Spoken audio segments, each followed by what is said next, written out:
안녕하세요. 그래서 꽃향기는 맡는 것이 아니라 듣는 것, 문향이라 표현했습니다. 꽃향기처럼 시향기 들어보실래요?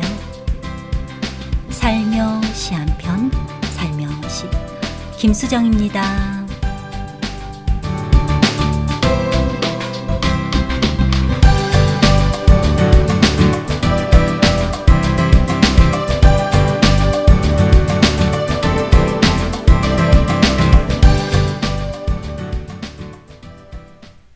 안녕하세요. 오늘은 살며시 한 편, 살며시 특집으로 최근 세 번째 시집 수고는 적고 댄서는 마른다를 펴낸 천수호 시인편을 준비했습니다.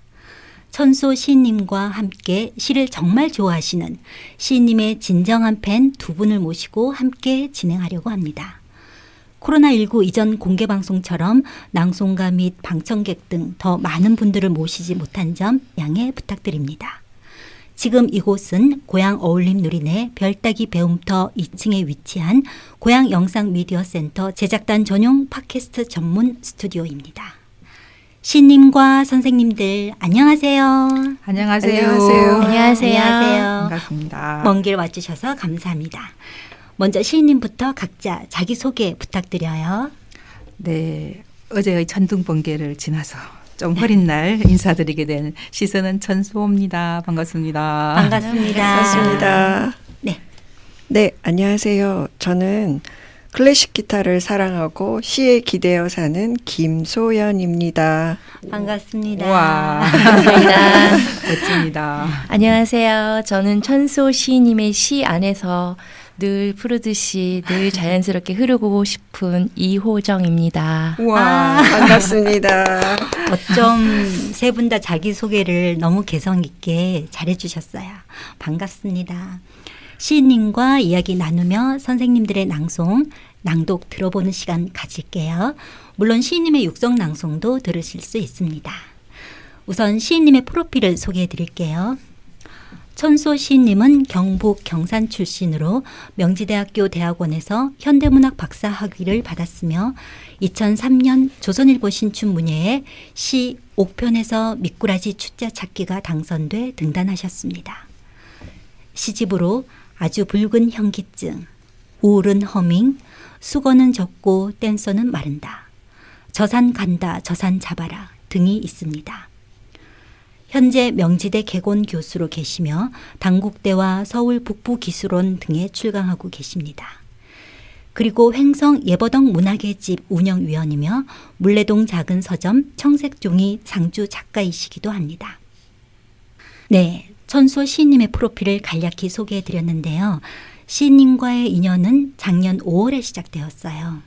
물레 골목에서 한 컷의 시를 찍다, 일명 청색 디카시라는 프로그램과 또 참여자들이 차시별 주제에 맞는 최고의 시를 찾아와 모든 시를 다 아는 듯이 바라보면서 최고의 단 한 편의 시를 고른다는 의미의 전지적 참견시라는 두 프로그램에 참여하면서 시작되었는데요. 그때 함께 했었던 선생님들 두 분이 시인님과는 저보다 더 오래된 인연으로 또 진정한 팬으로 오늘 이 자리에 나와주셨어요.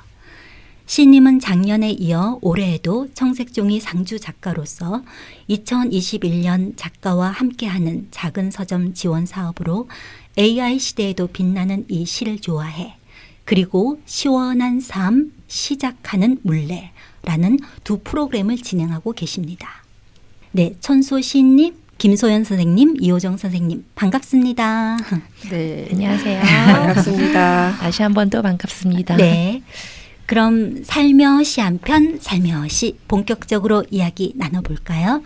오늘 집중적으로 소개해드릴 세 번째 시집으로 들어가기 전에 잠깐 지금까지 낸 시집에 대해 간략히 소개 좀 해주시겠어요? 네, 제 시집을 오감, 그러니까 감각으로 좀 나눠본다면요. 첫 번째 시집은 우선 그 본다라는 것에서 시작했고요. 그것도 왜 따로 떨어져 있는 것들에 대한 연민에서 출발한 그 사물의 이해라고 할 수 있을 것 같은데요. 주로 시각적인 이미지가 많았고요. 두 번째 문학동네에서 나온 우울한 허밍은 2014년도에 나왔는데요. 듣는다라는 것에서 출발했어요. 그래서 이 세상의 어떤 그 살아있음의 기척들 혹은 죽음의 기척들까지도 읽어보려고 했던 시집이고요. 그리고 2020년 11월 작년 11월에 나온 문학동네의 수건은 젖고 댄서는 마른다 이 세 번째 시집은 이렇게 만진다라는 것에서 시작된 것 같아요. 젖고 마른다라는 것에서 약간 촉각적인 이미지가 있는데요. 거기서 출발을 했고요. 그 만질 수 있는 것과 만질 수 없는 것. 그러니까 그 인간의 생사가 들어있는 그런 시집인 것 같습니다. 그리고 이 외에도 어머니랑 같이 쓴 시집이 있는데요. 2013년도 1월에 책나라라는 데서 나온 건데요. 저산 간다, 저산 잡아라. 이 시집은 제가 이름을 붙이기를 메아리 시집이라고 붙였어요. 그래서 메아리. 어머니가 한 편의 시를 쓰고 거기에 화답하는 형식으로 제가 메아리처럼 답시를 쓴 그런 시집입니다. 아, 메아리 시집. 네. 안, 이, 비, 설, 신, 의 중에 그러면 안, 이, 신이 나왔다고 하면 될까요? 네. 다음에 기회가 된다면 요 이전 시집들 다뤄보는 시간도 가지면 좋을 것 같아요. 감사합니다. 네. 그러면 오프닝 낭송으로 검은 철사 너머 이호정 선생님의 목소리로 듣고 이야기 나눠보겠습니다. 이호정 선생님. 네. 네, 시작해 보겠습니다.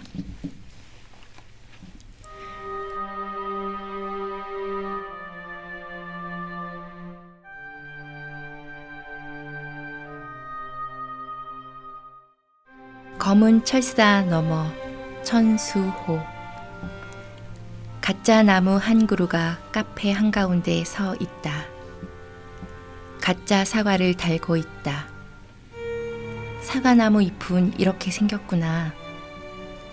가짜를 만지작거리며 진짜를 생각한다. 이 사과는 왠지 가짜 같아. 진짜 같은 나무에서 가짜를 기억한다. 가짜를 보면 진짜는 더욱 모호하다. 가짜는 진짜를 닮으려 얼마나 애절했을까? 진짜는 가짜를 놓으려 얼마나 무심했을까? 가짜 햇살에 가짜 바람, 가짜 흙에 가짜 물방울. 기막히게 진짜 같은 사과나무 한 그루 아래서 뉴턴을 생각하며 만유인력을 생각하며 진짜 플라스틱으로 만든 잎과 진짜 나무로 만든 가지와 진짜 스티로폼으로 만든 흙을 보면서 진짜 이름과 가짜 나무를 기적처럼 묶고 있는 검은 철사 너머로 가짜와 진짜가 범벅된 사람의 손이 설핏 보인다. 죽음이라는 철사에도 묶이지 않는 가짜 사과가 진짜 과일처럼 툭 떨어진다.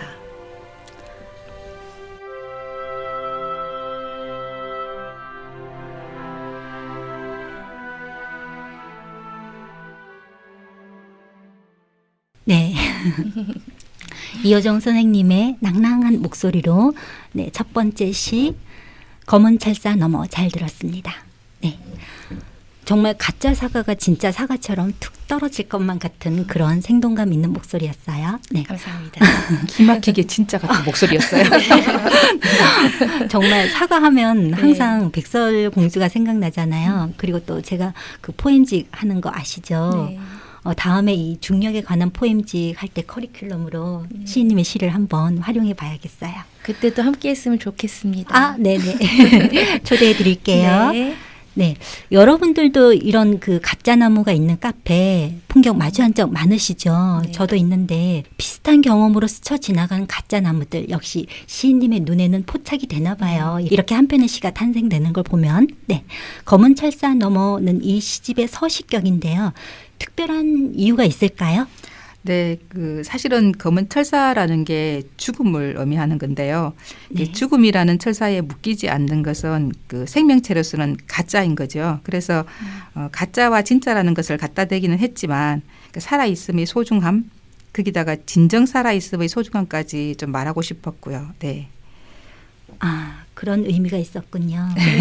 이 시집은 기존 시집과는 어떤 변별력으로 이루어졌는지 이번 시집의 제목이 또 어떻게 지어졌는지도 함께 들려주시면 좋을 것 같아요. 네, 제가 아까 처음에 시집 소개를 할 때 잠깐 말씀은 드렸는데요. 이게 촉각적인 어떤 만진다에서 네, 출발했다라는 말씀은 드렸는데 이 제목이 수건은 젖고 된서는 마른다잖아요. 네. 사실은 이게 제가 지은 제목은 아니고 제 시 속에 있는 한 구절인데 그 출판사 그 문학동네 편집인 중에 한 사람이 이 제목이 좋지 않을까 하고 오랜 시간 저를 설득을 했는데 사실은 들어보니까 참 내가 쓰려고 했던 것이 여기 다 들어있구나 이 생각이 들었었어요. 거울아 거울아. 네, 네, 그 시 속에 들어있는 건데 수건은 젖는다라는 거. 그러니까 우리가 살면서 이렇게 수건을 젖게 하는 것이 이제 인간의 노동이잖아요. 네. 끊임없이 노동을 하고 또 살아가는 동안에 늘 수건을 젖게 하는데 마침내는 그 젖은 수분이 다 마르게 되고 그러면 또 사람은 자연으로 돌아가는 것이 되겠죠. 그래서 이성의 삶을 사는 사람들은 모두 그 자기 각자의 그 인생을 사는 춤추는 댄서라고 생각을 했고요. 네. 그래서 시집 제목에 그 어떤 인생이 다 들어있는 그런 제목 같아서 굉장히 저 스스로도 그거 참 괜찮겠구나 이 생각이 들어서 이제 수긍을 했고요. 네. 그리고 이 시집은 유난히 그 병과 죽음이 많이 등장을 하는데 그 이전에 두 번째 시집에도 이제 아버지의 죽음을 겪으면서 죽음에 대한 얘기가 좀 나왔지만 이번 시집은 정말 애도할 때까지 다 해보자 그 마음으로 죽음의 총동원이라고 해야 되나요? 네, 그런 제 주변에 있는 제가 겪었던 죽음에 대한 애도의 시집이라고 해도 될 것 같습니다. 애도의 시집. 네. 몰랐는데 우리 모두 댄서였군요. 네. 그럼 이번에는 외포리 갈매기 들어볼까요? 김소연 선생님, 네, 낭독 부탁드릴게요. 네.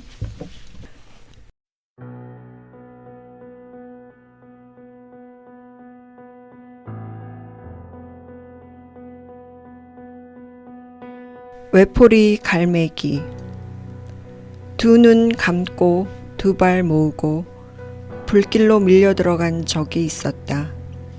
가지런히 발 뻗을 때는 정지 비행을 위해 한잠에서 깨는 시간이라고 해두자. 눈 뜨면 천길 낭떠러지.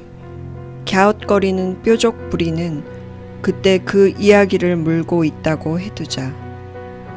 하늘을 밥그릇처럼 엎으며 먼 우주를 바다에 쏟아넣기도 하지만 너는 돌아올 기색도 없이 떠났다. 그러는 사이 세상은 한번 휙 돌아서 구름을 바꿨습니다.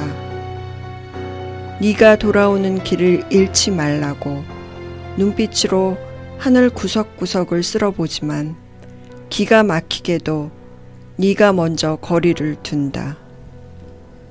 한 생을 잊기 위해 열린 서랍을 한꺼번에 닫는 눈꺼풀, 조금씩 흘리고 있던 먹이를 봉지째 툭 놓쳐버린다. 이제 너로부터 듣는 말이 더 길어진다.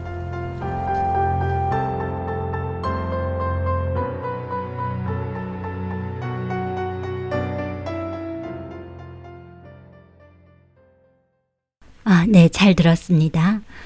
두 분 선생님들 목소리 너무 좋은 걸 어떡하죠? 네, 이번 시집에는 가까운 이들의 병, 이별, 죽음의 이빈치가 많은데요. 왜 그런가요? 나이를 든다는 게 병명들이 가까이 다가오는 거더라고요.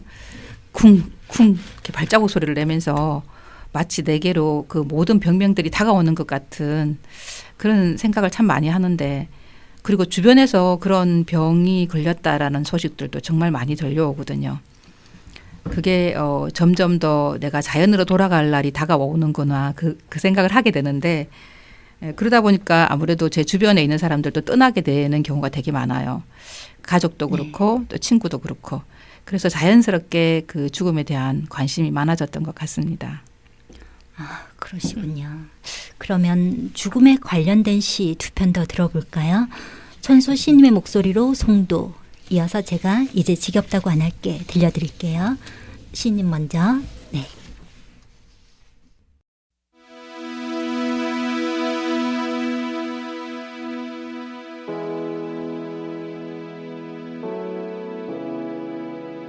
송도 검은 배를 한 짝씩 신고 대양으로 미끄러져 나간다. 누굴까 저 큰 발의 임자는. 아버지가 그 옛날 신었다는 검정 공신에 가끔씩 하얀 꽃그림을 그려넣는 언니가 있었다. 아버지는 불같이 화를 냈지만 언니의 매화는 천천히 떨어졌다. 회색 바다 위에 검정 고무신이 흩어진다. 어디를 디뎌야 아버지 화가 풀릴까? 언니는 검정 치마 뒤로 흰 붓을 숨겼다. 알 수 없는 무늬가 엉덩짝에 어rum거렸지만 언니는 혼자만 몰랐다. 아궁이에 젓가락을 달고 머리카락에 웨이브를 넣고 분꽃이 쪼개어 실핏줄 붉은 볼에 비벼댈 때마다 두 눈 부릅뜨던 아버지. 검정 고무신을 꽃신으로 만들던 언니는 꽃신의 매화가 다 진 줄도 모르고 아버지가 늦게 용서한 줄도 모르고 흰 무명천을 매화 봉오리처럼 휘휘 감고 숨었다.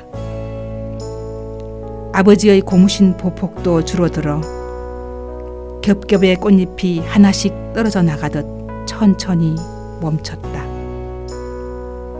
그 꽃잎이 다시 수십 번 새로 피고 바다 얘기는 점점 더 까마득해졌다. 기일만 되면 키 큰 아버지는 저 너른 바다 위에 검정 고무신을 흩어놓고 이제는 제법 나이 들어 처연하게 분꽃이 빤는 언니를 내려다보고나 있는 듯이 참 나른하게 화창한 날씨를 내다 걸었다.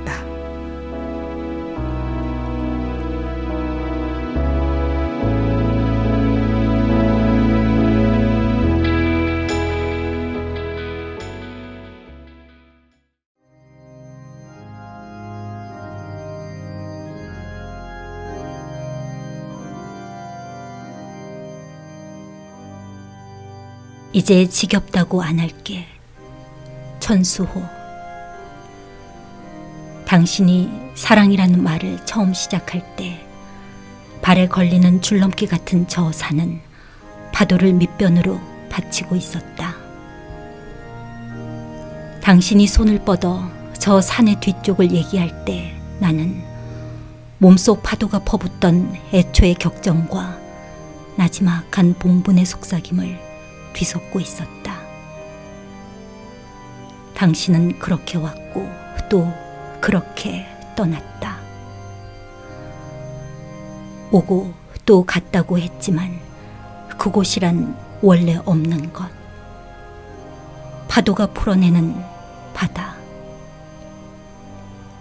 당신이 다시 온다면 했던 말 또 하고 했던 말 또 해도 이제 지겹다고 안 할게. 그 말이 그 말 같지만 자세히 들어보면 다 다르다고 생각할게. 갈매기가 한쪽 발을 적실 때와 통통배가 빠르게 지나갈 때의 파도가 다르듯이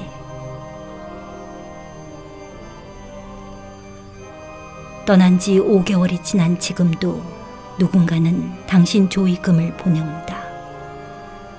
당신이 저 바닷물에 녹아드는데 5개월이 걸린다고 했던 말을 증명이라도 하듯이. 어떻게 그렇게 천천히 걸어 들어갈 수 있는 건지. 바닷물이 소금이 되는데 한나절이면 된다는 내 말에 당신은 또 저 건너편 기슭으로 달아난다. 다시는 안 돌아올 기세로 가쁘게 숨을 몰아쉰다. 파도의 겹겹 또는 첩첩 그 깊은 물결 속으로 당신이 뒤돌아보지 않고 걸어 들어가는 것을 마지막 호흡과 맥박과 혈압을 곤두박질 치는 수치로만 지켜보았던 그때처럼 터지는 파도, 삼키는 파도, 뒹구는 파도, 놀라는 파도 사이로 또 한 번 지는 굵고도 붉은 당신.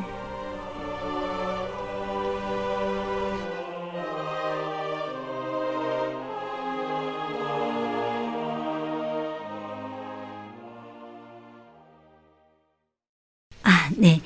송도 이제 지겹다고 안 할게 두 편 들려드렸는데요. 송도는 그러면 그 부산 바다 송도인 거예요? 네, 시는? 맞습니다. 아, 네. 네. 사실 제가 그저께 다녀왔는데. 아, 네. 요즘 송도 가는 사람이 왜 그렇게 많아요? 저 어느 시인도 송도에서 막 사진을 올리던데. 네. 아, 그러셨구나. 네. 이야기 조금 들려주시겠어요? 네, 뭐 송도가 제 고향은 아니에요. 그런데 네. 제가 20대 때 가장 많이 갔던 바닷가가 송도예요. 거기서 연애사도 이루어졌고. 그래서 정말 오래간만에 송도를 다시 갔는데 네. 그때 그 옛 연애가 떠오르는 게 아니라 그 너른 바다를 보고 있으니까 제 아버지와 큰언니가 떠올랐어요. 네. 사실은 저희 제일 큰언니는 지금 이 세상에 없거든요. 제가 그 큰언니가 17살 때고 저는 이제 갓 태어났을 때쯤이었던 것 같아요. 그래서 네. 언니에 대한 기억이 전혀 없어요. 전혀 없는데 그 언니가 저를 이렇게 많이 돌봤고 또 제가 5째 딸로 태어났기 때문에 엄마가 4대 독자인 아버지 때문에 이제 굉장히 실망을 해서 초유를 안 먹였대요. 그래서 그 큰언니가 미염을 끓여서 한 방울씩 떨어뜨리며 저를 살렸다고 하더라고요. 그래서 그 얘기 때문에 제 머릿속에 재조합되는 큰언니의 상이 있어요. 네. 굉장히 동화적이고 굉장히 아름답고 또 굉장히 선량하고 뭐 이런 이미지가 있는데 우리 언니들의 그 기억 속에도 그 언니가 그렇게 각인돼 있어요. 그래서 그 언니들의 얘기와 또 제가 만든 이미지를 조합을 해서 그 언니를 한 명의 어떤 천사처럼 만들어 놓은 게 있어요. 그리고 이제 그 언니들이 그 우리 아버지가 큰 딸에 대해서 되게 약간의 어떤 애정이 있었던 것 같아요. 그래서 되게 많이 꾸짖고 막 혼내고 이렇게 그런 얘기들을 많이 들어서 그런지 그 이제 아버지도 돌아가셨고 큰 언니도 떠났는데 두 사람이 거기서 만나면 어떤 일이 벌어질까 이 생각이 드는 거예요. 네. 그래서 진정하게 화해를 좀 시켜드리자 한 공간에서. 네. 그래서 송도 바다에 두 분을 모신 거죠. 송도 바다에 두 분을 모셔서 그 옛날의 얘기를 하면서 이제 아버지가 이제 큰언니에게도 뭔가를 다 용서하고 큰언니도 아버지를 다 이해하는 그런 시로 이 시를 헌사했습니다. 네. 아, 그런 꼭 그 언니의 모습을 직접 본 듯한 걸로 생각이 들었는데 아주 아기 때였습니까? 네네. 그 제가 태어나고 다른 언니들의 이야기로 네네. 네. 한 제가 한 2-3살 때 이제 네. 언니가 떠난 것 같은데 저는 네. 언니들한테 그 얘기는 들었어요. 그 강가에서 언니를 태웠대요. 마치 무슨 다비식처럼 네. 사과나무를 이렇게 장작을 쌓아놓고 네. 그 위에 언니 시신을 올리고 태웠다고 하더라고요. 그래서 3박 4일을 탔다고 하는데 그거 아세요? 사과나무를 태우면 무슨 냄새가 나는지? 사과나무가 장미과예요. 그래서 장미 향기가 난대요. 그래서 그 이야기까지도 저에게는 굉장히 좀 애틋하게 들렸어요. 네. 장미 향기 속에 3박 4일을 불태우면서 떠난 그 언니가 늘 제 마음속에 남아있고 그것이 이제 한 편의 시로 나오기도 하죠. 네.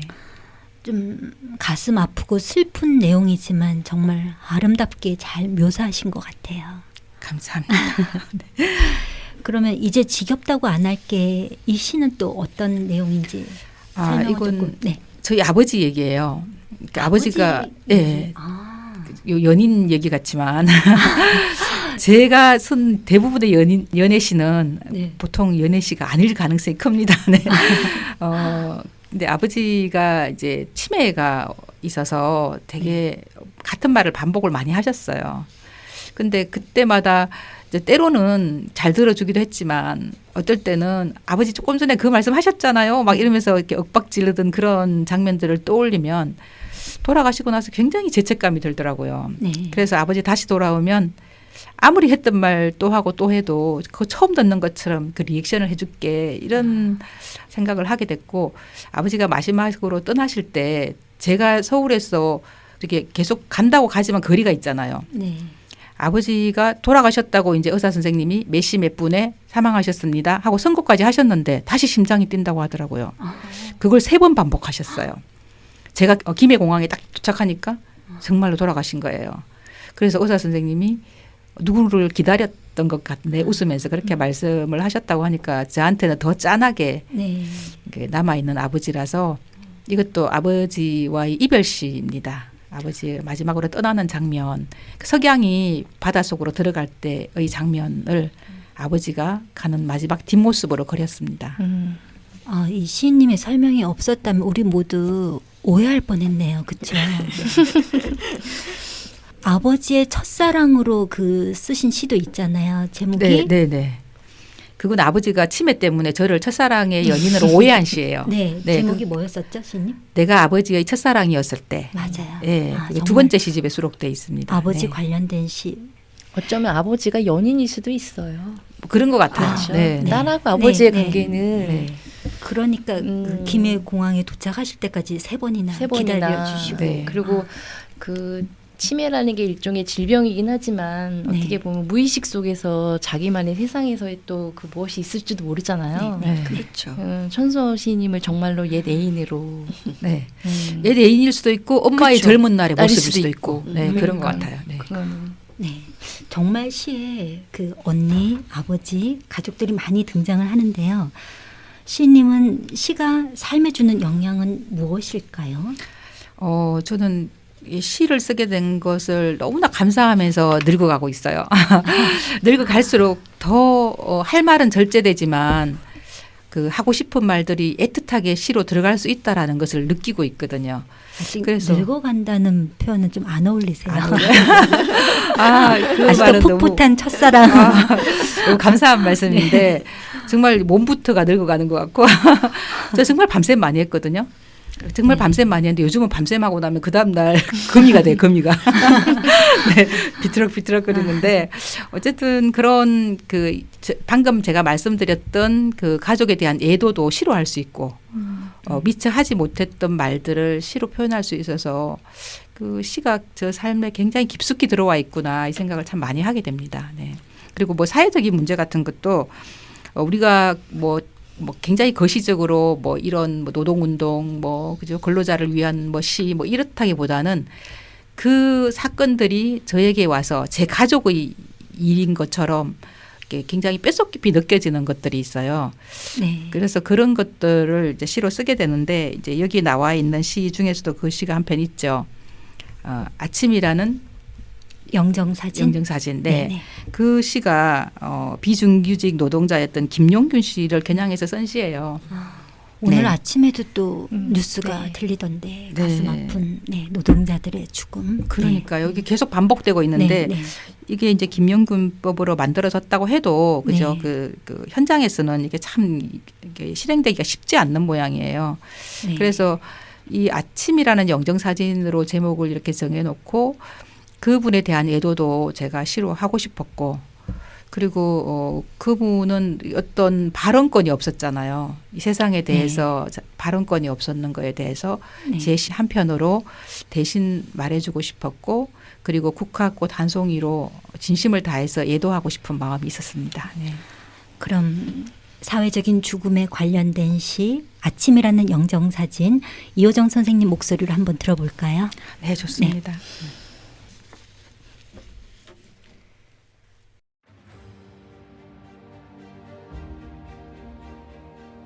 아침이라는 영정사진 천수호 푸르스름한 수염으로 그가 왔다. 이 땅의 청년으로는 다시 오지 않을 듯이 사진 속에서만 햇빛 웃음이다. 웃는 얼굴에 침 뱉지 못한다는 세상에서 살아왔지만 간혹 가래침을 맞는 영상이 뜨기도 했다. 멱살 잡히는 장면은 뉴스감이 되지도 못했다. 암청색 바탕화면에 검은 형상들이 서서히 드러나기 시작한다. 아침은 그런 것이다. 주검으로 정지되었던 사물들이 창을 내고 빛을 반짝이기 시작한다. 이런 영상은 매일 볼 수도 있지만 이미 죽어가는 오늘 아침은 내일 그를 볼 수 없는 것처럼 단단한 사각틀 안에 있다. 가만히 들어보면 화면 밖에서는 목련이 핀다는 봄의 말이 들리기도 하지만 발인의 국화 향기가 줄을 서는 아침이다. 꽃잎은 빳빳하지만 이 흰 꽃들에게 정규직이라는 꽃말은 없다. 웃음이 정지된 사진으로는 싸한 아침 냉기를 데우지도 못한다. 어두운 갱의 일터로 수그리고 들어갔던 청년의 어젯밤은 이제 기록이 되었고 어제의 아침은 오늘 아침보다 하루 먼저 죽었다.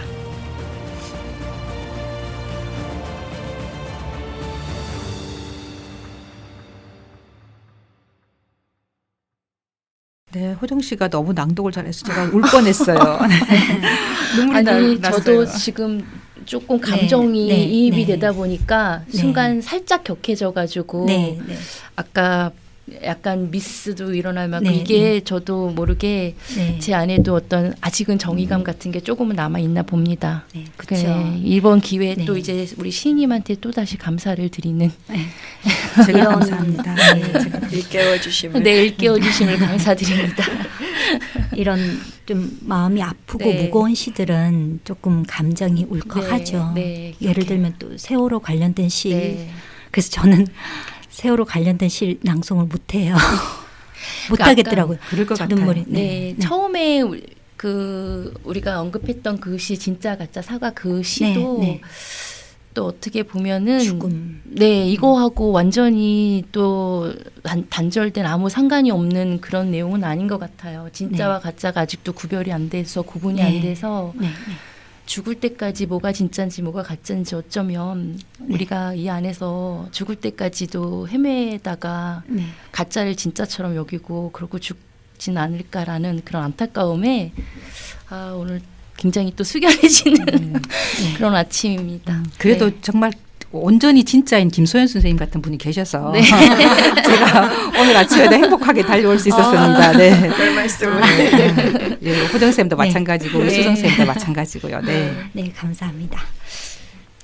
그리고 요즘 또 우리에게 가장 크게 와닿는 사회적인 이슈가 바로 코로나19 아닐까요? 네, 이 맞습니다. 코로나19의 유행을 들 수 있을 텐데요. 이러한 문제는 시인님 씨에 영향을 끼치지 않았을까요? 네, 아마 대부분의 시인들이 직간접적으로 이 영향을 받았다고 저는 생각을 하는데요. 네. 이번 시집에 특히 많이 나오는 소재가 창이에요. 창. 참. 예, 우리가 지금 1년 동안 창 속에 갇혀 있었거든요. 그래서 그 창을 통해서 바깥을 내다보지만 이 창 안의 세계와 창 밖의 세계 굉장히 뭐 궁금해지는 것도 많고 두려움도 많았죠. 창 밖으로 나가면 마치 죽음이 우리 문지방 앞에까지 와 있는 것처럼 되게 두려움도 많았는데요. 그래서 제가 의도를 한 건 아닌데 그 창에 관련되는 시가 굉장히 많아요. 차창의 유리가 내 얼굴에라는 시도 있고 창 밖의 일들, 창과 상 사이의 힐끗, 그다음에 조금 전에 읽었던 아침이라는 영정사진. 그래서 이 코로나19를 제가 무의식 속에서 늘 생각하면서 그 창을 통해서 내다보는 그 세계에 대한 그런 관심이 이렇게 시로 표출되지 않았나 이런 생각이 듭니다. 그럼 사고에서 시작된 이야기와 두 겹이란 것 두 편 들어볼까요? 네, 좋습니다. 네. 사고에서 시작된 이야기 그럼 김소연 선생님 네. 그리고 두 겹이란 것 선소 시인님 네, 두 편 부탁드립니다.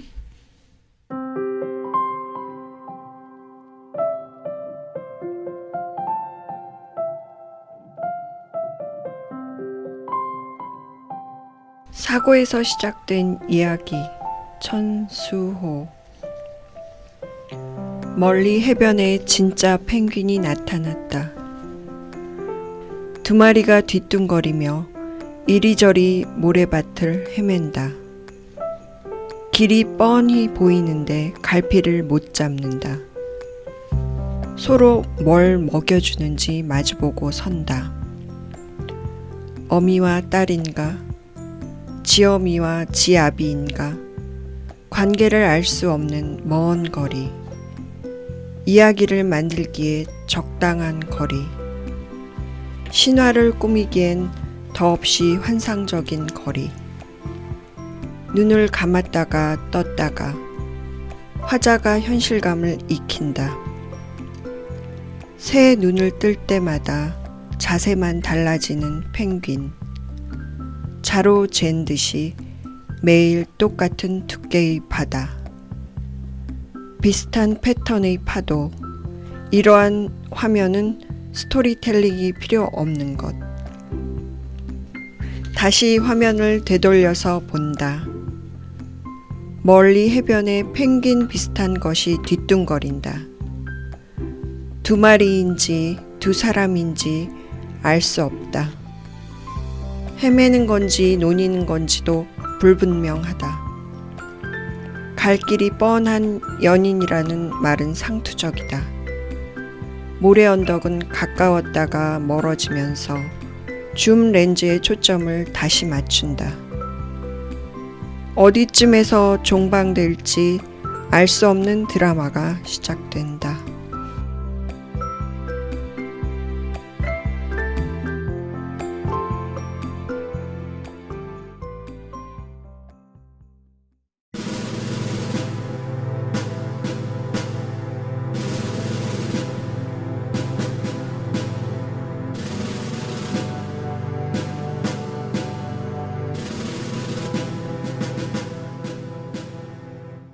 두 겹이란 것. 전수호. 종이컵 두 개를 포개 놓고 따른다. 두 겹이라는 것. 한 겹을 지나 또 한 겹을 지날 때의 두려움. 맥락 없이 무차별한 바늘 끝의 긴장을 따라, 침소봉대의 의혹을 따라 뚫었습니다. 저 개천도 두 겹이었다는 사실. 열리는 물과 닫히는 물.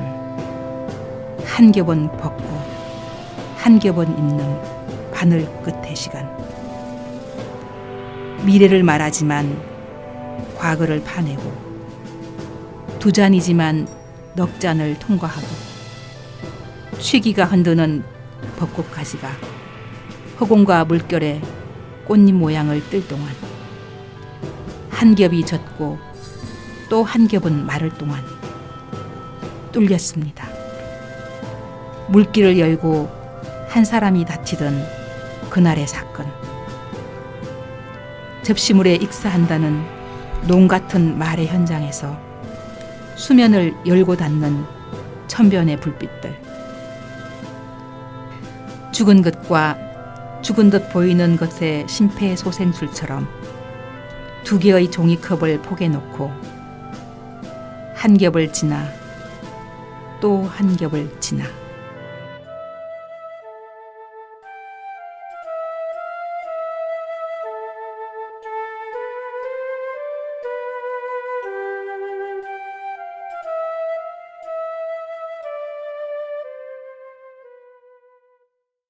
아, 네. 낭독 잘 들었습니다. 두 겹이란 것이 다소 추상적이기도 한데요. 어떤 계기로 이 시를 쓰게 되었는지, 또 처음 시인이 되겠다고 생각한 때는 언제이고 그 계기까지 들려주시면 좋겠어요.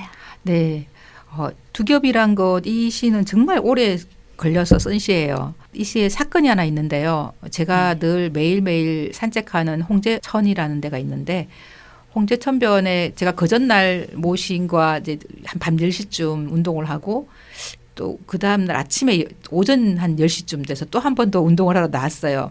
네. 그런데 그 전날엔 거기서 누군가가 술을 마시는 것 같았고, 슬핏 네. 봤을 때. 네. 근데 아침에 거기서 이제 시신이 발견된 거예요. 근데 그 정말 접시물 같이 얕은 물이에요. 그 물 속에 들어가도 정강이까지 오지 않아요, 물이. 그 정도로 얕은 물인데, 신발을 벗어놓고 이렇게 엎어진 상황에서 이제 그 사망이 돼 있었고, 119가 오고 심폐소생술을 한 30분 이상 하는 걸 봤어요. 굉장히 많은 사람들이 교대로 이렇게 심폐소생술을 하는 걸 봤는데, 끝내는 그 사람을 살리지 못했어서, 저 물이 뭘까? 저 얕은 물이 도대체 뭐길래 저 사람을 저렇게 다른 세상으로 끌고 갔을까 이렇게 생각을 해보니까 그 물 속에도 두 겹이 있더라고요. 그죠? 그 속에도 뭐 쉽게 말하면 이성과 저성 같은 그런 두 겹이 있을 수 있겠다라는 생각을 했고요. 그리고도 그 시를 완성을 못했어요. 그런데 사진 작가이자 정신과 의사 선생님이신 이현곤 선생님의 전시회, 사진 전시회 한강 2분의 1이라는 전시회를 가서 저 그 작품들에게 너무 이렇게 매료됐었어요. 그래서 그 사진 앞에서 한 30분 정도 혼자 서 있었어요. 정말 그 작가분이 그때 와 계셨는데 좀 미안할 정도로 오래 서 있었어요. 지하 전시장에서. 네. 이렇게 하도 안 올라오니까 내려오셨더라고요. 근데 그 사진 앞에서 이 시의 마지막까지를 썼습니다.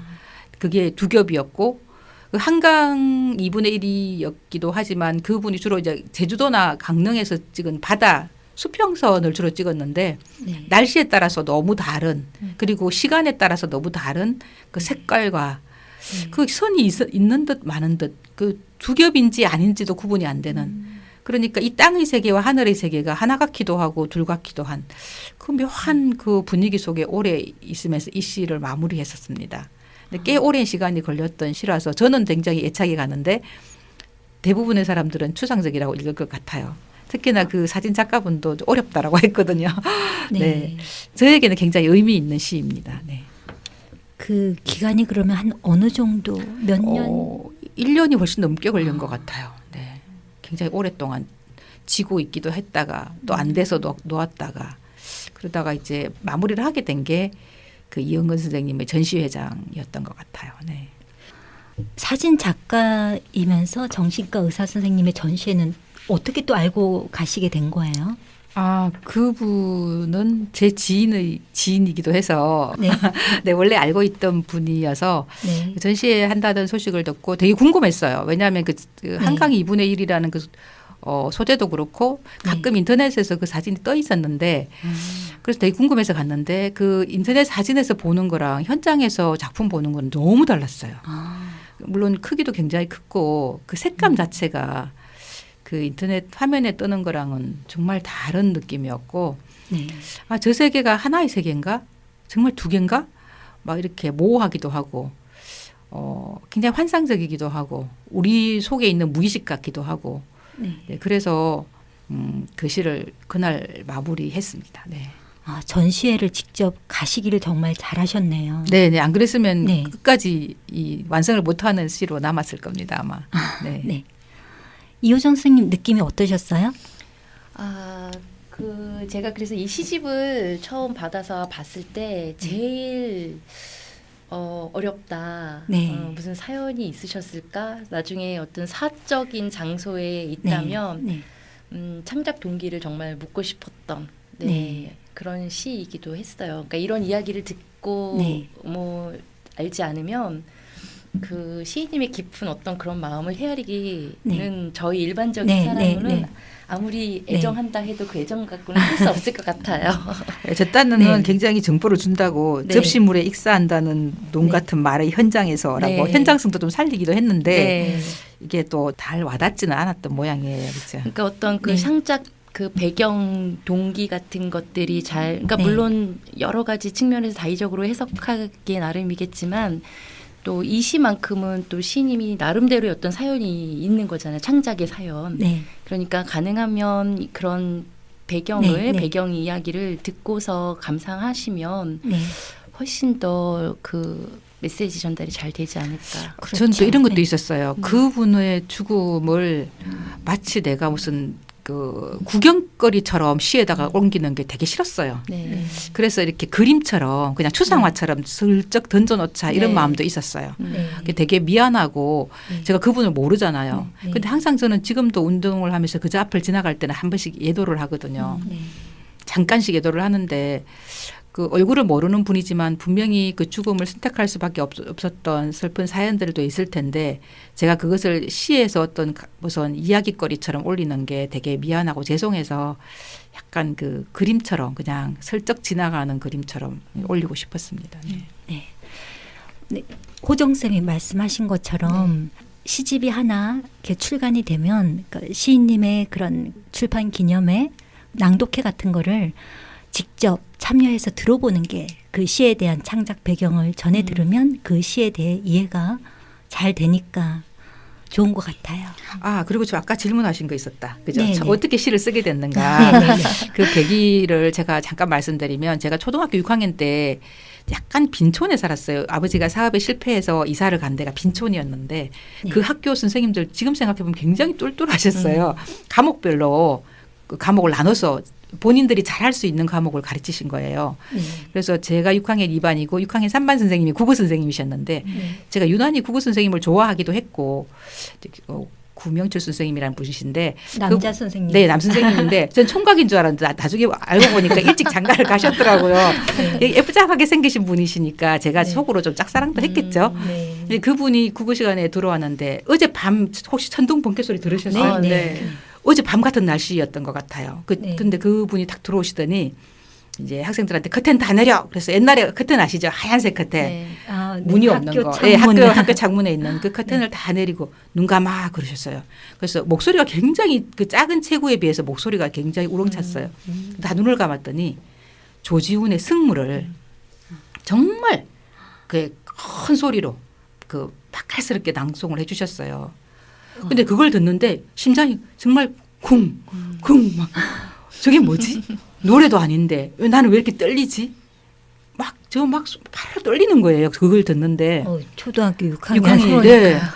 와 저런 게 있었구나. 아, 저런 거 나도 하고 싶어. 그런 게 있었어요.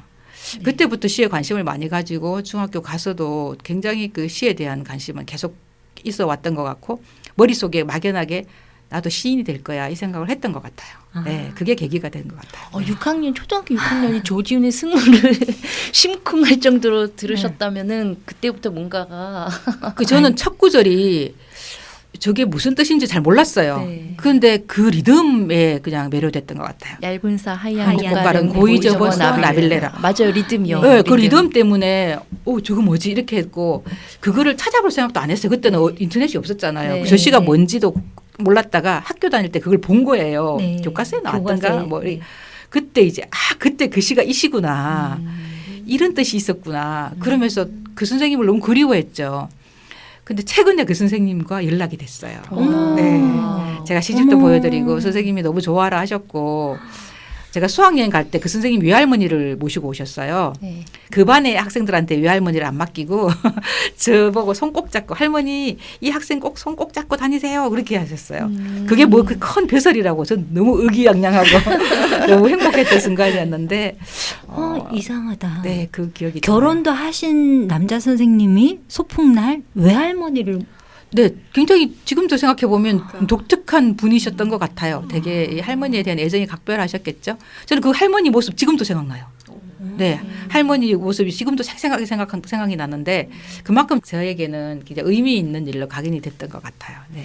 정말 특별한 인연으로 네. 시인님이 되셨네요. 그렇죠? 네, 되게 감사하죠. 저에게 처음으로 그 시의 네. 전율을 느끼게 해준 분이 구명출 선생님이십니다. 아, 네, 혹시나 이 저희들도- 방송 들으시면 저희들도 감사합니다. 덕분에 감사드리며 건강하시길 바랄게요. 감사합니다, 선생님. TV는 사랑을 싣고 네, 아니 정말 그때 제가 네. 그 생각했었어요. 한창 TV는 사랑을 싣고 할 때 나는 누구를 찾을까 생각해 보니까 나 정말 구명출 선생님 찾아야겠다. 구명철 선생님. 구명출 선생님이십니다. 구명출. 명출. 네, 네. 이름 여러 번 나갑니다. 네. 구명출 선생님. 어떻게 연락이 되셨어요? 제 친구가 6학년 3반이었어요. 근데 그 친구 반장 부반장이 결혼을 했어요. 그래서 그 주례 친구 부탁하면서 네네. 아.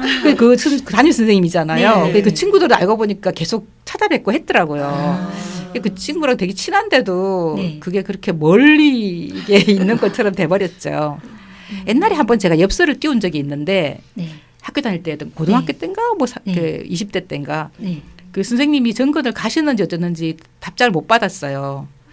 그 선생님한테 제가 여쭤보니까 선생님은 기억이 없으신 거 보니까 못 받으셨을 받으셨나 가능성이 큰 봐요. 것 같아요. 네.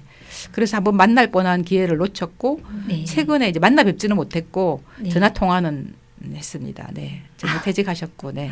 알고 보니까요, 네. 저희들하고 몇 살 차이가 안 나더라고요. 아, 정말요? 그쵸. 그때- 아니, 초등학교 6학년 때 결혼하셨는데 그때 이제 갓 부임해 오셨어요. 갓 음. 한 22세 정도 되셨어요. 그러면은 한 10살 차이 우리하고 네. 초등학교 6학년이면 12 13살. 한 열 띠동갑 세 정도 되지 13살이니까 않을까. 띠동갑이면은 가능하죠. 네, 저는 또 일찍 학교로 가서 나이가 일찍. 네, 나이가 좀 어렸었고 그렇잖아요. 저희가 국군 장병 아저씨께 편지 쓰던 그분이 사회에서 만나니까 별 차이 안 나더라라는 맞아요. 그런 시간이 조금 이상한 비례로 흘러가고 있는 것 같아요.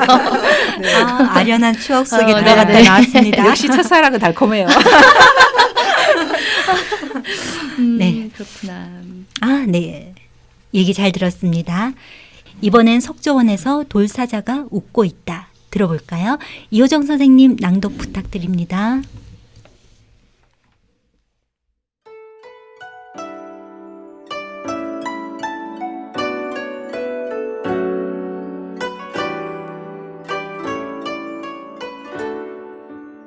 석조원에서 돌사자가 웃고 있다. 천수호.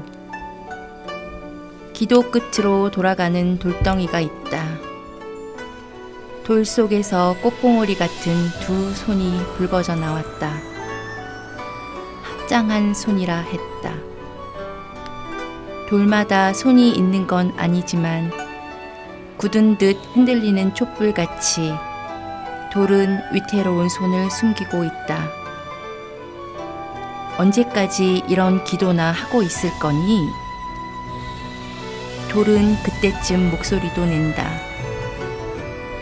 놀란 손은 제 몸 전체를 다시 눈덩이로 뭉칠 듯이 손가락부터 갈퀴를 붙인다. 돌에서 심장이 붉어지기도 하고 둥근 배에서 발 뒤꿈치가 솟아 올라오기도 한다. 돌의 태교를 흐뭇하게 지켜보며 옆에 서 있던 돌사자가 사람같이 웃고 있다. 나만 웃을 줄 모르는 돌.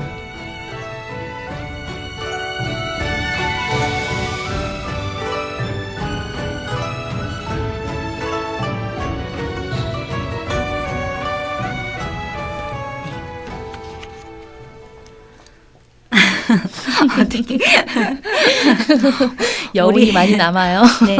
울다가 웃다가 해서 모처럼 웃어봤는데요. 네. 시인님, 시인으로 살면서 가장 행복한 시간은 언제였을까요? 네, 아무래도 이 일화가 또 하나 있는데요. 제가 신춘문예 당선해서 조선일보에 기사가 나고 맞선 본 사람이 연락이 왔어요. 학교를 통해서 학교 조교가 전화가 왔어요. 자기가 실수로 전화번호를 미리 말해줘 버렸는데 어떻게 하면 좋아요? 그래서 상관없다 하고 저는 그분이 누군지 몰랐어요. 네, 그런데 이제 그 사진과 이름을 보면서 너무 반가웠던 거죠. 그래서 네. 거기 있는 제 학교 네, 네. 제가 이제 학교로 연락이 와서 이제 그 조교가 전화가 왔더라고요. 조교 전화 끊고 조금 있으니까 이제 굵직한 남성 목소리로 전화가 왔는데 자기가 너무 반가워서 이제 전화번호를 물었다. 실례가 되면 죄송한데 너무 반가웠다라고 얘기를 하더라고요. 근데 그럼 그 맞선 보셨을 때 누가 애프터를 신청 안 하신 거예요? 우리 결혼할 뻔했어요. 어머, 그런데 근데 그 어른들 궁합이 안 맞다고 너무 사생 결단으로 말리셔서 양쪽에서. 왜냐하면 제가 토끼띠인데 그분은 범띠였어요. 그러니까 결혼하면 범이 토끼를 잡아먹는데요. 그래서 제가 죽는다는 얘기를 막 양쪽에서 다 하시는 거예요. 그래서 그때 상견례 자리에서 깨졌어요. 다 될 뻔한 자리에서 그럼 깨져서. 두 분은 어른들의 말씀을 순순히 받아들이신 거예요? 그러면? 한 3, 4개월 교제가 있었던 것 같아요. 근데 뭐 그 정도 기간에서 뭐 애틋하게 막 울고불고 할 시간은 아니었던 것 같고 그냥 그분은 좀 많이 아쉬워서 이제 저희 엄마한테 전화가 많이 왔다고 하더라고요. 그때는 핸드폰도 없었잖아요. 그래서 제가 네. 집으로 들어가면 전화가 왔었다. 뭐 이렇게 안타깝다 이런 얘기는 많이 했어요. 그런데 저는 뭐 굉장히 이미지도 좋았고 네. 또 저 정도 사람이면 뭐 인생을 같이 해도 좋겠다 그 생각까지 했었어요. 네. 또 정성스러웠고 저한테. 네. 그런데 뭐 그날 상견례하고 오는 날 막 천둥번개 치고 막 이상한 일들이 막 벌어지고 또 천둥번개 어제와 날이 같이. 이어지. 어제와 같이 대낮에 그것도 네. 그리고 아버지가 굉장히 좀 조신하신 분이신데 막 컵을 떨어뜨려서 컵이 이렇게 산산조각 나고 막 이런 일들이 막 생기니까 아버지가 되게 좀 기분이 안 좋으시더라고요. 그래서 다시 생각해보자 하고 그 상견례가 깨졌는데 이제 양쪽에서 다시 가서 궁합을 보니까 너무 안 좋다. 그래서 자연스럽게 헤어졌죠. 근데 그분이 항상 머릿속에 그건 있었어요. 그분이 빨간 차를 몰고 다녔거든요. 그 네. 빨간 차에 그 방향제 있잖아요. 네. 그 방향제 냄새를 어디선가 제가 맡으면 그 차가 아, 떠올라요. 맞아요. 네. 네. 그 저는 약간 향기로 뭔가를 추억하거나 기억하는 그런 좀 힘이 있는 네. 것 같아요. 네. 그래서 택시를 탔는데 이제 그 향기가 나면 갑자기 그 차가 빨간 차로 바뀌어요. 그리고 그때 놔두었던 네. 그 약간 어색하면서 네. 그런 얘기들이 떠오르기도 하고 그랬는데 어쨌든 뭐 좋은 이미지로 남아 있었으니까. 근데 이제 갑자기 전화가 오니까 저는 좀 당황했죠. 뭐 그때는 뭐 아기들도 좀 어리고 그럴 때잖아요. 네. 근데 뭐 그러고 마는 거죠 뭐. 그러면 지금 혹시 남편분은 범띠가 아니죠? 아니에요. 네. 꿀꿀이띠예요. 꿀꿀이띠. 네. 어, 궁합 안 본다는 4살 차이입니다. 4살 차이. 아. 그 시인님의 남편분도 역시 시인 같은 느낌으로 제가 언젠가 사석에서 뵌 적이 있어서 네 그래서 갑자기 급 궁금했었습니다. 돼지띠. 네. 네. 그럼 다시 얘기가 네. 우리 삼천포로 잠깐 빠졌다 빠졌네요. 와서 아, 네. 네. 네. 가장 행복했던 네, 네, 네. 시간.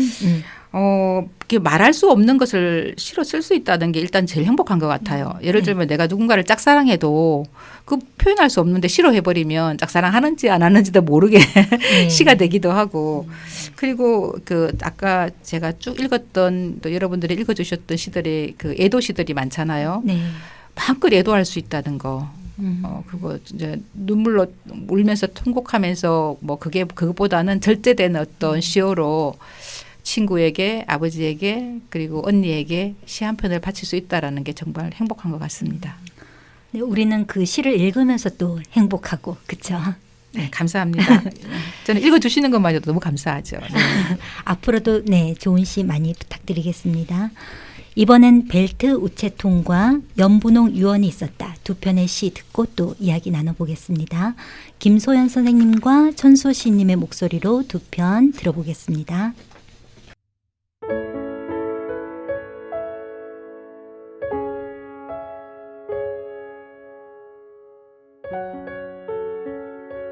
벨트 우체통 천수호 갓 쉰이 되어 소나무 아래 묻힌 친구 3년 투병하면서 온갖 원망을 남편에게 다 쏟아붓는 것이었는데 그 남편은 별별 소리를 다 듣고도 무심한 법조인이었는데 친구는 그의 무덤덤함이 무덤같이 끔찍하다고 그리움도 외로움도 모르는 사람이라고 푸념처럼 넋두리하곤 했었는데 그 친구 어느덧 이죽이라 모처럼 그 소나무 찾아갔더니 아름드리 그 나무 아랫도리에 친구 남편의 벨트가 단단히 묶여 있다. 이 세상 일을 다 모르고 떠나는 일이 얼마나 다행인가. 혼자 중얼거렸는데 소나무는 제 허리춤의 벨트가 이미 오래 묵은 제 몸의 것이라는 듯 딱 맞는 품으로 편안히도 당겨 끼고 있었다. 나는 그 벨트에 엽서 하나를 끼워 놓고 묵묵히 돌아설 뿐이었다.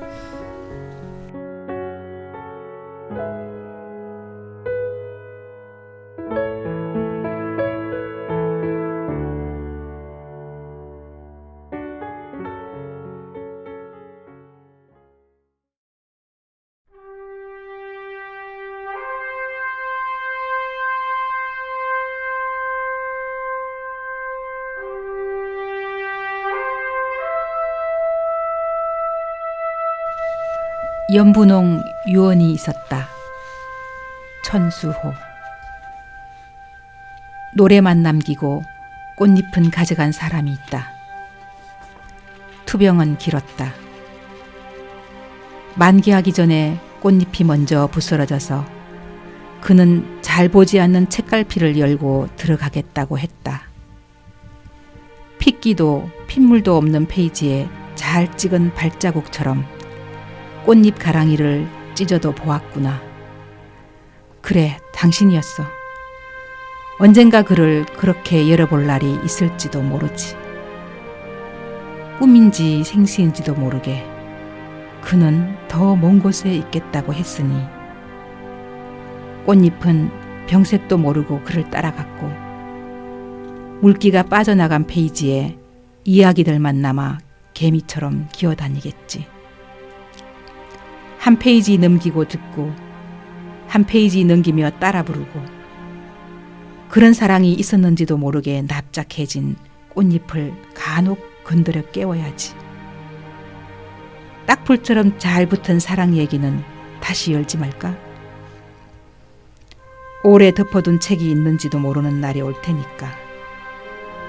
꽃잎만 남기고 노래를 가져간 사람이 있다고 가물거리며 말할지도 몰라. 그런데 참 이상하지? 노래와 꽃잎 이야기가 서로 나뉠 수 있다는 것. 개미처럼 꼬물거리는 글자들을 암호 삼아 남이 읽지도 듣지도 못하게 밀봉해둔 유언이 있다는 것.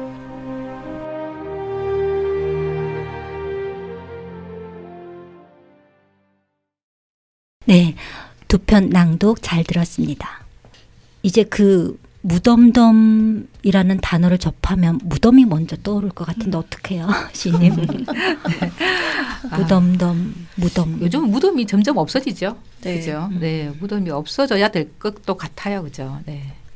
우리 땅을 너무 많이 이렇게 지배하고 있는 것 같아요. 네. 요 시 두 편에 대해서 혹시 들려주고 싶은 이야기가 있을까요? 벨츠 우체통은 정말 좀 할 말이 네. 있는데요. 네. 제가 가장 사랑하는 친구를 5, 6년 전에 잃었어요. 네. 그 친구는 저에게는 뭐 선녀 같기도 하고 또 제 인생을 코디해주는 코디네이터 같기도 했던 그런 친구입니다. 제가 좀 딴 길로 가려고 할 때 늘 조언을 해주고 그리고 내가 좀 잘 나간다 싶을 때는 끝없이 박수를 쳐주는 그런 친구였는데 너무 아름다운 친구가 어느 날 떠났어요. 그래서 지금 양평에 네. 수목장을 해서 소나무 밑에 있어요. 그래서 그 친구를 굉장히 자주 보러 가는 편이에요. 네. 그럼 가면 이제 남편이 가서 꽃도 약간 심어주기도 하고 거기는 뭘 그런 걸 못하게 하더라고요. 그러면 그 다음에 가면 또 뽑아져 있고 막 이런데도 우리는 끝없이 이제 그 친구를 찾아가는데 하루는 가니까 네. 그 나무에 벨트가 메어져 있는 거예요. 네. 근데 그 제 친구가 늘 하던 말이 있어요. 그 남편이 이제 법조인이었는데 네. 저 사람은 그리움도 몰라. 사랑이 뭔지도 몰라. 너무 삭막하다는 식으로 늘 불만을 얘기했었거든요. 근데 그 남편이 이제 그 벨트를 묶어 놓고 간 그 마음을 생각해 보니까 너무 짠한 거예요. 네. 이 친구가 차라리 남편이 정말 그리움도 모르는 사람이라고 알고 간 게 얼마나 다행인가 싶더라고요. 남편을 두고 갈 때 그 애틋함 때문에 너무 가슴 아프지 않았으면 좋겠다라는 생각을 나중에 하게 되더라고요. 그래서 거기다가 제가 이제 엽서 하나를 써서 꽂아놓고 돌아왔거든요. 그래서 그 친구가 그 엽서를 볼 수 있을지는 모르겠지만 그 벨트를 거는 그 남편의 마음과 엽서를 거는 제 마음이 그 친구에게 분명 와닿지 않을까. 저는 늘 그 나무에 갔다 돌아올 때 다른 나무에 비해서 그 나무가 유난히 떨린다는 것을 계속 제가 그렇게 느끼는 거예요. 그래서 이 친구가 나를 지금 배웅하고 있구나. 나를 지금 또 맞이하고 있구나. 나뭇잎 떨리는 걸로 계속 저는 그 친구의 말을 읽는 거예요. 그래서 되게 제가 거짓말쟁이 같기도 한데 정말 그렇게 보여요. 그리고 옆에 있던 저를 데리고 간 사람들도 그렇게 말하니까 진짜 같아. 막 이렇게 얘기를 많이 하더라고요. 저는 분명히 그 친구가 어디엔가 있다면 제가 가면 분명히 그렇게 나뭇잎을 흔들어서 인사해 주지 않을까 그 생각도 했고 그 친구가 좋아했던 그 케이크나 그리고 커피 뭐 이런 거를 가져가요. 네. 그래서 이렇게 부어주면서 같이 나눠 마시고 가서 대화도 하고 앉아서 같이 놀다가 이렇게 오고 하는데 근데 가장 제가 갔을 때 놀랐던 게 그 벨트가 매어져 있었던 그 사건이었어요. 네. 그러면 그 벨트는 관리인이 안 치우고 지금까지 잘 아니 없어요. 없어졌어요. 관리인이 뺐을 것 같아요. 그래요? 네, 없어요. 지금은 없어요. 그때는 있었는데. 네. 아, 너무 야속한 관리인. 그러니까요. 그분이 머리가 좋아서 그런지 어떻게 벨트를 거기다 끼울 생각을 했는지 잘 모르겠어요. 네. 그러니까 어떻게 지금은, 보면은 여기 뭐 무심한 법조인이라고 네. 평상시에 그래도 정말 그 속은 알 수가 없는 거죠. 그렇죠. 벨트를 매서 벨트를 채워놓고 오래 묵은 제 몸의 것이라는 듯. 이게 정말 이거 묶는 거잖아요. 자기는 벨트를 빼놓고 그냥 갔을 거 아니에요. 그러니까요. 묶는 거잖아요. 이게 음. 생과 사를 어떻게 보면 살아있는 사람으로서 할 수 있는 정말 최선의 것? 네. 예, 그 너머의 거를 어떻게 묶을 수가 없잖아요. 그러니까 이게 가신 분이 아셨으면 좋겠어요. 그분이 무심한 법조인이 아니라는 거. 그 어느 누구보다도 수채화 같은 장면을 만들어 주신 거잖아요. 그러니까요. 네. 그 제가 개인적으로 그럼 그 친구분이 차 주시고 가셨다는 아, 그분이신가요? 맞아요. 네네. 지금도 그 차를 잘 타고 네, 있죠. 그- 왜냐하면 떠날 때 제가 차가 없었어요. 네. 대형 교통사고가 나서 3년 정도 차를 제가 안 사고 있었거든요. 운전도 못 하고 있는데 네. 그 친구가 떠나고 나서 그 친구 아드님이 전화가 와서 이 차를 딴 데 팔려고 한다. 근데 왜 저한테 전화를 했을까요? 그 생각이 들더라고요. 그래서 그 친구의 마음이 저에게 오지 않았나. 그 친구가 늘 이렇게 제가 차가 없어서 전철로 오르락 내리락 하는 것을 마음 아파했거든요. 네. 그래서 차를 아껴서 타고 또 자기랑 나랑 추억이 있는 그 차를 주고 싶었던 게 아닌가 이 생각을 합니다. 그 이야기를 시인님한테 그 얘기를 들었을 때 친구가 타던 차를 내가 이렇게 타고 늘 그 친구랑 같이 있는 것 같은 느낌으로 운전을 할 것 같다고 제가 말씀을 한번 네.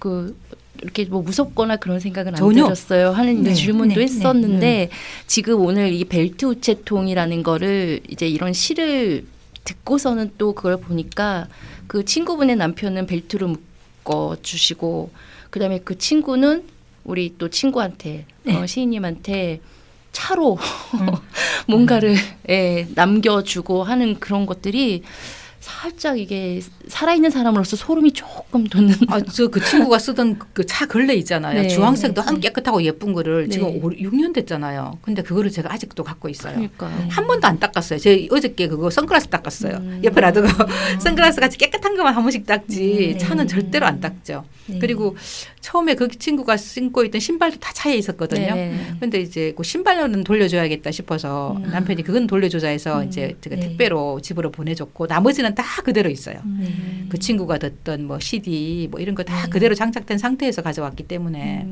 저는 항상 같이 있죠. 그리고 어떨 때는 혼자서 같이 얘기를 나누는 것처럼 계속 얘기를 해요. 네. 그리고 막 이러면 그 마치 뒷자리에 앉아 있는 것처럼 백미래 막 쳐다보면서 얘기하고 그런데 그게 전혀 두려움으로 오지 않고 네. 되게 그것만 생각하면 되게 짠하고 되게 좋아요. 따뜻하고. 그 느낌 알 것 같아요. 네. 그래서 이 식구가 짠. 여기서 여기가 정말 인상적이에요. 소나무는 제 허리춤의 벨트가 이미 오래 묵은 제 몸의 것이라는 듯. 네, 이게 정말 되게 많이 남는 것 같아요. 그러니까 그 친구도 내 생각에도 알고 있을 것 같아요. 그러니까 네. 알 것 같아요. 네. 네. 그대로 남아 있다면 얼마나 좋을까요? 그러게요. 아, 네. 짠한 사연이 담긴 시라 눈가가 촉촉해져요. 어떻게? 네. 그러면 우리 두 분 선생님들 혹시 시인님께 궁금한 점, 네, 질문 있으시면 이번 기회에, 네. 제가 평소에 수다를 너무 많이 떨어서 저희 모든 것을 두 분이 알고 계십니다.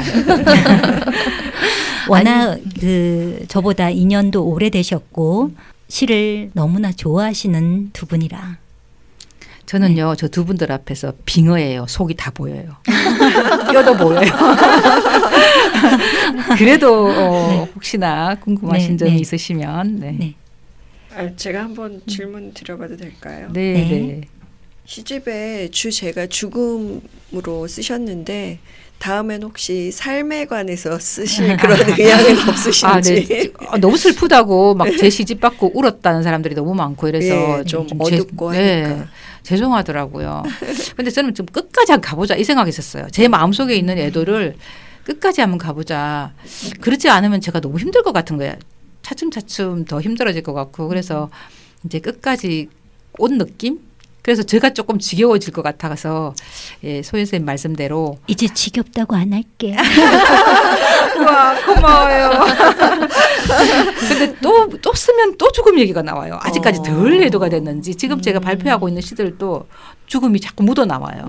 이거 어떻게 하면 좋아요? 저는 어쩔 수 없이 이 죽음과 굉장히 가까이 사는 그런 사람이 아닌가 싶은데 좀 밝은 걸 쓰고 싶다라는 생각을 되게 많이 했어요. 그런데 제 몸 구조가 항상 이 우울이 잠재되어 있는 것 같아요. 그래서 늘 그럴 때만 시가 올라오거든요.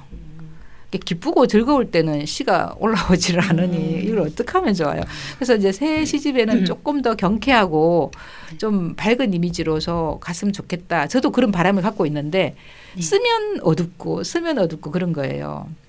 그래서 저도 굉장히 고민이 많은 그런 상태입니다. 소연 선생님 어떻게 하면 좋습니까? 네. 아니, 네. 그러실 수밖에 없을 것 같아요. 왜냐면 언니분도 투병 중이시고 네, 네. 어머님도 좀 편찮으시고 하니까 네. 곁에 항상 네. 두셔야 하니까 이제 그런 느낌이 많으실 것 같아요. 네, 지금 현재 그 상황을 겪고 있고 가족이 많아서 그런지 늘 아픈 사람이 늘 있으니까 거기서 잘 못 벗어나는 것 같아요. 제가 감정이입을 굉장히 잘해요. 그래서 그게 잘 빠져들어 있어갖고 저를 잘 빼내올 수가 없어요. 네.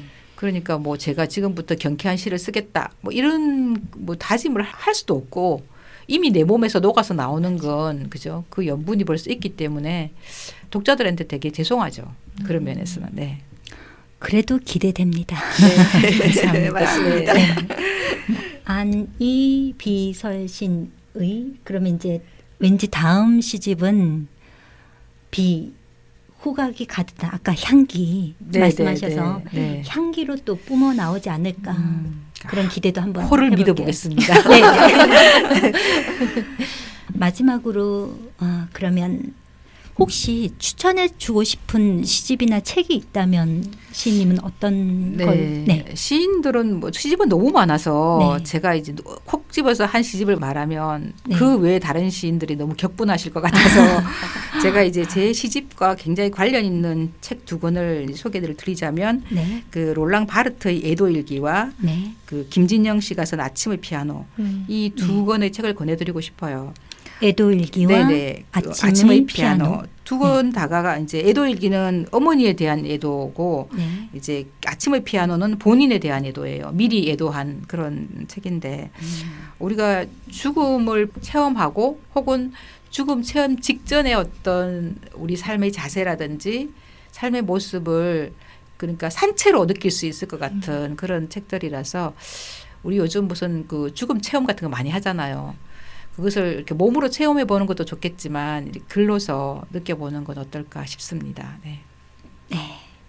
애도일기와 아침의 피아노 네, 우리 그리고 읽어봐야겠네요. 네네. 아침의 피아노를 쓰신 김진현 선생님이 애도일기를 번역하신 분이세요. 네. 네. 아, 그래서 네. 또 연결이 되니까 꼭 한번 읽어보시면 좋을 것 같습니다. 네. 네.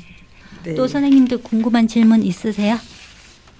제가 이 시집을 읽고 나서 우리 천수 시인님의 어떤 다른 분들하고의 조금 차이 나는 거?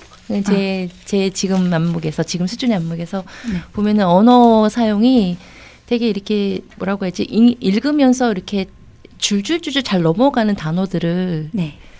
아까 그 조지훈 승무 얘기하면서 리듬에 그 무슨 네. 뜻인지 모르지만 리듬에 심취됐다고 하셨잖아요. 근데 네. 아마도 그런 것들이 시 안에서 시어로 네. 그게 아마도 이렇게 내재되어 있는 그게 어떤 시인님의 시인으로서의 끼가 아닐까라는 생각을 제가 항상 읽을 때마다 네. 그게 어떤 깊이나 어떤 내용인지는 잘 몰라도 표면적으로 읽었을 때 첫 번째 느껴지는 게 뭐냐면 어떤 어휘에서 이렇게 넘어가는 리듬감 같은 거. 네. 그런 것이 저는 상당히 매력적인 것 같아요. 이렇게 아까도 뭐 무덤덤 할 때 네, 무덤이 네. 생각난다 일종의 네, 예를 네. 들면 그러한 것들인데 그러한 단어들이 이렇게 정말 궁금한 건 그걸 인위적으로 평상시에 좀 고심을 해서 쓰시는 건지 아니면 즉흥적으로 쓸 때 이렇게 창작적으로 그냥 정말 감으로 나오는 건지 저는 그게 궁금했었어요. 저는 대부분 네. 그냥 나와요. 그래서 저는 몸을 관통한 언어들일 거라는 생각을 해요. 네.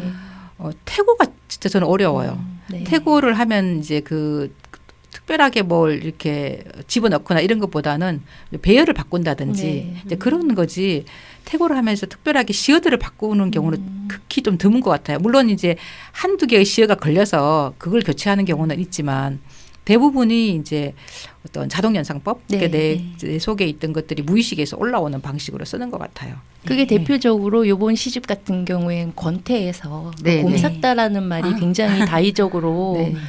정말 읽고 나서 많은 분들이 공감을 했지만 공감하는 그 부분 요소는 다 다를 것 같은 그런 느낌이 들었어요. 아니 제 시를 이렇게 열심히 읽으시는 분이 전 도대체 어떻게 갚아야 합니까? 네. 그래서 그 시를 이제 정말 시에 대해서 잘 모르시는 분들이나 아니면 좀 깊이 있게 좀 보시는 분들이나 어떤 공감이라는 공통 분모는 있으되 각자의 공감 부분은 굉장히 다른 어떤 그런 메시지를 주실 것 같은 그런 네. 시. 그러니까 언어가 거기서 곰삭다라는 말에서 오는 네, 여러 네. 가지 그 센스적인 어떤 언어 표현법이 저도 정말 너무 근사했던 것 같아요. 곰삭다 네. 기사에서 다뤄진 거거든요. 네, 네. 그러니까 시인님의 시는 네, 정말 네, 네, 그 네. 시어가 네. 몸을 관통해서 나오는 언어들이라 눈으로 읽을 때도 좋지만 정말 이거를 소리내서 읽을 때는 더 울림이 있는. 그래서 지금 관통이라는 말씀을 하셔갖고 또 언뜻 떠오른 건데 이렇게 왜 제가 그냥 우스갯소리처럼 그냥 이렇게 끄적거리는 말이기도 하지만 시인의 그 시 삶이 그냥 시인인 시. 예. 2%가 삶의 시 아니에요? 그래서 제가 살며 시 한 편, 제가 막 살며 시. 부족해가지고 어떤 표현이나 이런 걸 못 해드리고 그냥 같이 그동안에 이렇게 조금씩 추억 가지고 있었던 거를 이제 제 SNS에 포스팅하는 과정에서 뭐라고 써드리고 싶은데 정말 할 말이 그거 딱 있었어요. 정말 삶이 시 그 자체인 시인. 예. 진짜 찐팬 맞으시죠? 감사합니다. 그 관통이라는 단어가 모든 걸 다 함축적으로 네, 네. 말해주시는 것 같아요. 오늘 저녁에 전등번개로 답례를 하겠습니다. 제가 그 이상의 답례를 드릴 수가 우리 없네요. 모두 창을 바라보며 기다리고 있을 것 같아요. 창을. 네. 그럼 앞으로의 일정, 향후 계획 같은 거 마지막으로 한번 들어볼까요? 네, 시인에게 이제 계획이라고 하면 그게 제일 안 맞는 게 그게 아닌가 싶어요. 왜냐하면 시인은 자기 멋대로 사는 사람이고 정말 자기 하고 싶은 대로 하는 것 같고 물론 뭐 비절제 뭐 이런 거 뭐 또 절제 이거랑은 좀 다른 문제인데 그래서 계획 없이 사는 게 시인의 삶인 것 같고요. 그 시집도 그렇습니다. 제가 이런 시집을 쓰겠다라고 해서 그 시집이 되는 게 아니더라고요.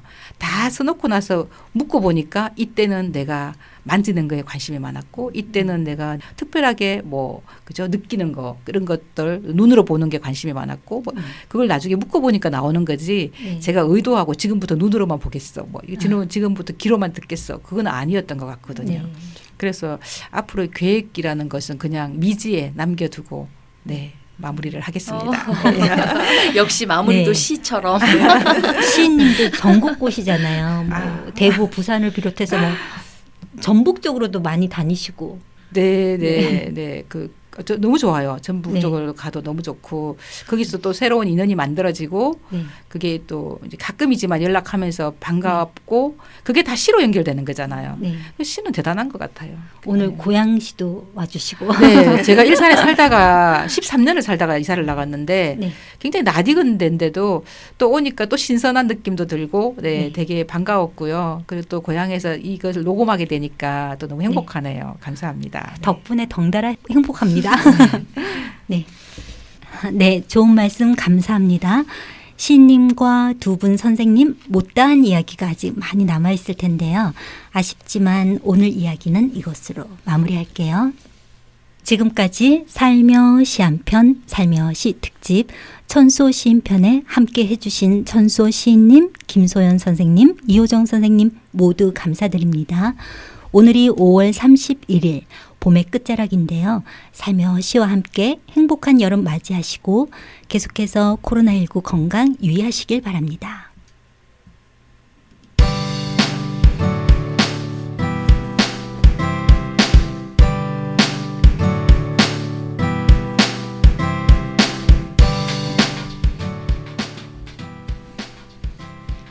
살며 시 한 편, 살며 시와 함께 편안한 시간, 힐링의 시간 되셨길 바랍니다. 감사합니다.